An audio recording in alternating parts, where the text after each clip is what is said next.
is the research community out there in the new energy field able to come up with this sort of system. We're hoping we'll see a big breakthrough here in 2008. My sense is that we probably will. One of the things that comes to mind as I review the different accounts that I've come across of different energy technology that have been suppressed, it's almost as if in some cases the powers that be have a detection mechanism whereby, similar to, you have these goggles that they can wear for night vision. Right. They have satellites up there, and as soon as somebody builds one of these things, a light beeps up on this little dashboard of theirs, and they say, aha, we've got a guy over there in Midland, Texas, who has one of these things. Let's go get him. Well, what's interesting is that this is exactly why the overarching strategy that we use with the Disclosure Project is what we want to use with the energy disclosure effort, and that is the enemy of all of the scientists and inventors and innovators who've dealt with this is their obscurity. And when we did the Disclosure Project in 2001, it was the most watched event in the history of the National Press Club. It was eventually seen by hundreds of millions of people around the world.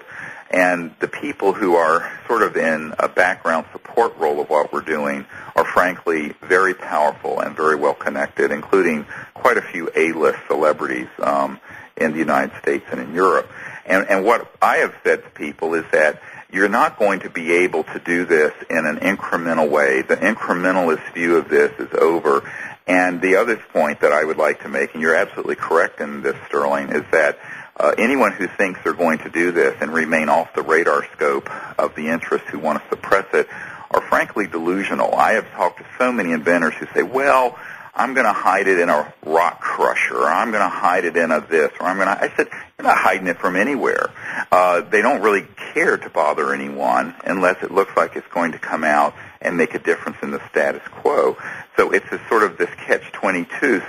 So what we're wanting to do is provide an umbrella and leadership effort so that the physicists and the engineers and the innovators can do what they do, and we can provide the protection and the disclosure muscle, if I can use that concept, to see that these things are known by a large number of people, because once you've squeezed the toothpaste out of the tube, you can't put it back in. Normally what happens is that these technologies remain rather obscure, and they are then discovered and are sequestered.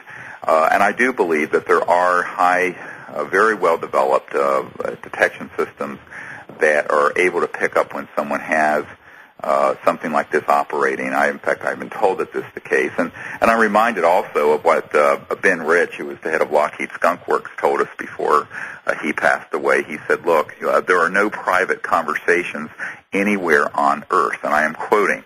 And we have multiple witnesses to him saying this. And so a lot of these inventors think that they're going to sort of outfox the secret groups by being quiet or introducing it subtly, or, and these strategies have been tried for 100 years, and they've all failed, and they failed because the ability of this very well-funded and well-organized, and I might say extremely high-tech group to identify people is substantial. So the only way I see this happening is for people who have these sort of technologies to be sure that they are, number one, protected by massive disclosure of their existence. And I don't mean within the new energy community per se, but I mean the entire planet's population. And you need to be able to put together a system to do that, because ultimately that's your greatest protection. One of the things I remind people of is that we're now something like 6 years and a half past when we had this National Press Club event where we had 110 top-secret military and intelligence witnesses come forward, named, rank, serial number, etc.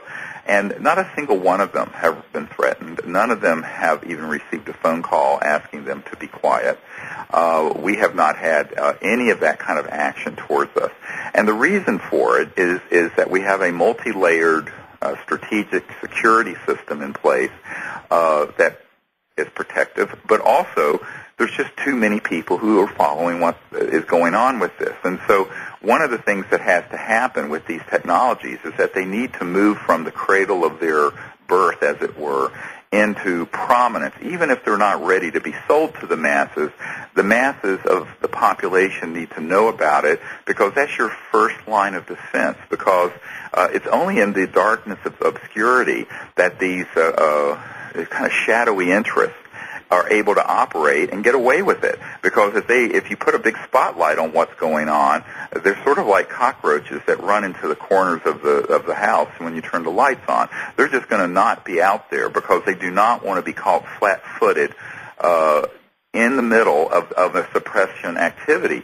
But if an inventor or a technology group that's small, even of a few dozen people, is doing this sort of off the radar scope, they are very vulnerable. And the point I have made to people, whether they cooperate with Arrow in doing this or whether they do it on their own, I really don't care, except I can advise you, anyone listening that has these sort of technologies, that there is no way anywhere in the earth, in the deepest part of the Amazon, they could go to Siberia. They would not be able to develop these systems and begin to move them forward outside the cradle of their the birth site of the invention without it being known by this particular group of folks. And yes, they do have systems that detect them, I think, literally when they begin to operate and tap into the quantum vacuum flux field. And I think this is why it's important that we work together and that we work in a way that learns the history of the last 100 years of suppression and do a really thorough analysis, an ethnography, if you will, of the subculture of new energy innovation and what has happened, and learn from the past and not recreate the same mistake as we go into the future. One of the counter-arguments that I've heard to what you're describing here is that the political climate has changed substantially in the last 5-10 years. Global warming has become a major issue. If not number one, it's way up there in people's mind as to the threats that we face as a civilization. And there's renewable energies are becoming very popular. The industry is going crazy right now with new venture capital money going into some of these more mainstream technologies. And so the political climate now compared to 100 or even 20 years ago is drastically different. There's almost an I agree. I agree with that 100%. In fact, to give you a measure of this, I was meeting on Friday, just 2 days ago, in Washington with one of the most connected up members of this elite club, and we were at the University Club in Washington. And this gentleman, who is connected into the who's who of the energy sector of the world, told me point blank that 3 years ago he would not have sat with me and had this conversation. Now he wants us to present whatever we can so that the friendlies within this group can get behind it.